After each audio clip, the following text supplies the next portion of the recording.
प्रणाम। त्योहार एक अवसर है दुख से सुख की ओर लौटने का। त्योहार एक अवसर है यांत्रिकता से गैर यांत्रिकता या नएपन की ओर लौटने का। इन विषयों पर मैं बात करूंगा। पहली बात मैंने कही दुख से सुख की ओर लौटने का। त्योहार उत्सव की तरह मनाए जाते हैं। हमारे देश में अधिकांश त्योहार उत्सव की तरह मनाए जाते हैं।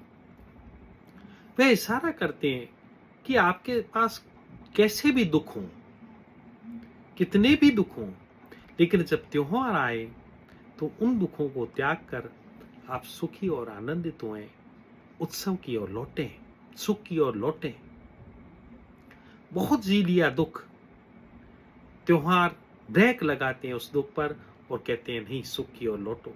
एक इशारा है।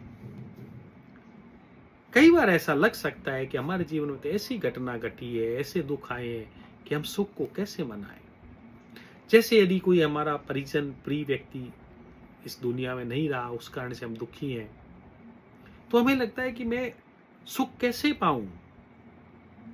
जिनके लिए मेरे सुख थे वही नहीं रहे, तो फिर मैं सुख कैसे पाऊं। अपराध भाव महसूस होता है। लेकिन बताना चाहूंगा कि जो व्यक्ति जिसके लिए हम दुखी हैं, जिनके जाने से हम दुखी हैं, यदि हम दुखी होते हैं तो अध्यात्म कहता है, धर्म कहता है कि उनकी चेतना को भी हम दुखी कर रहे हैं। हम जितने दुखी होते हैं उतना ही जिन लोगों का हमारे प्रति लगाव है उनके भीतर भी दुख पैदा होता है, क्योंकि वह हमारे से प्रेम से जुड़े हुए हैं। और यदि हम दुखी होते हैं तो उनकी चेतना में दुख पैदा होता है। इसलिए ये हिंदुओं में जो संस्कार हैं 12 दिन में, उसमें 12 दिन में व्यक्ति को नॉर्मल किया जाता है। 12-13 दिनों में ऐसी प्रथाएं कि धीरे धीरे हम नॉर्मल एक सामान्य जिंदगी की ओर लौटते हैं, वापस एक सुख की ओर लौटते हैं, दुख को हटाते हैं। और यह भी सिखाया जाता है कि वह मोह आसक्ति को भी त्याग करके हम वापस पुनः सामान्य जीवन में आए। दूसरी बात,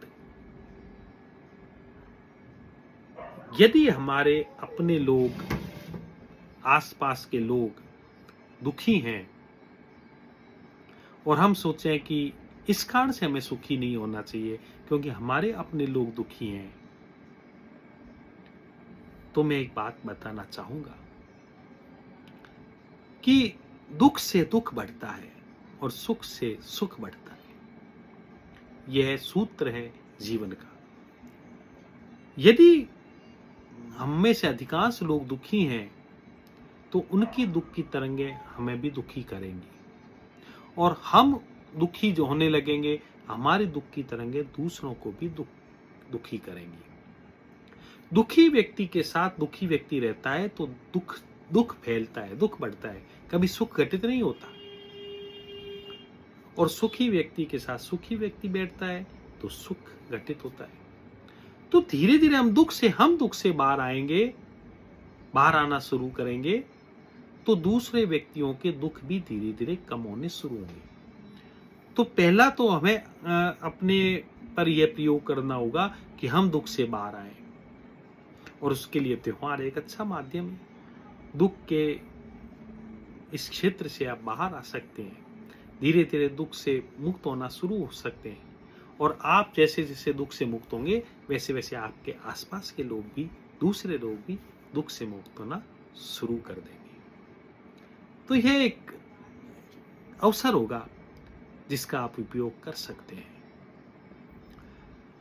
तीसरी आखिरी बात जो मैंने कही वह थी गैर यांत्रिकता से गैर यांत्रिकता, नएपन में लौटना। त्योहार हमारी यांत्रिकता को तोड़ता है। हम डेली रूटीन लाइफ जो जीते हैं, सुबह उठना, नौकरी जाना, फिर वही तरह शाम को आना, खाना खाना, फिर सो जाना, एक यांत्रिक जीवन।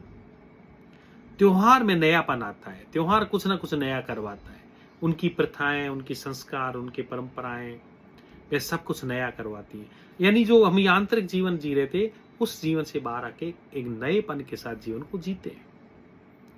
और जब हम नएपन के साथ जीवन को जीते हैं तो एक सजगता, एक नयापन हमारे जीवन में प्रवेश करता है, एक जागरूकता हमारे जीवन में आती है, क्योंकि हम सोए सोए नएपन में प्रवेश नहीं कर सकते, खोए खोए नएपन में प्रवेश नहीं कर सकते।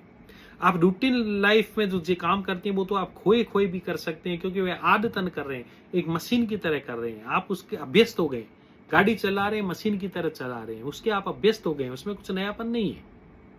फिर आप जो काम कर रहे हैं उसमें भी अधिकांश काम आपका यांत्रिक है, तो उसमें भी कुछ नयापन नहीं है। आप उसी तरह से सीट में बैठेंगे, उसी तरह से काम करेंगे, उसी तरह से आप खाना खाएंगे, सब कुछ वही होगा। लेकिन त्योहार में कुछ आपको नया करना पड़ता है, हर दिन से हट करके, क्योंकि त्योहार के कुछ रिवाज होते हैं, कुछ प्रथाएं होती हैं, उत्सव जीने के तरीके होते हैं, तो उन तरीकों में प्रवेश करना पड़ता है। तो नएपन के साथ प्रवेश करेंगे तो आदतन नहीं होगा, मशीन की तरह नहीं होगा, उसमें आपको सचेत होना पड़ेगा, सजग होना पड़ेगा, जागरूक होना पड़ेगा। तो जागरूकता बढ़ेगी, सजगता बढ़ेगी, होश बढ़ेगा। त्योहार होश बढ़ाता है, जागरूकता बढ़ाती है, नयापन लाता है। तो त्योहार हमें जीवन को जीने के नए अवसर भी देता है और जीवन को जीने के ढंग भी सिखाता है। तो इसे पूरी उत्सव के साथ, आनंद के साथ, नएपन के साथ मनाएं, दुख को त्यागें, सुख में प्रवेश करें। बहुत बहुत धन्यवाद, प्रणाम।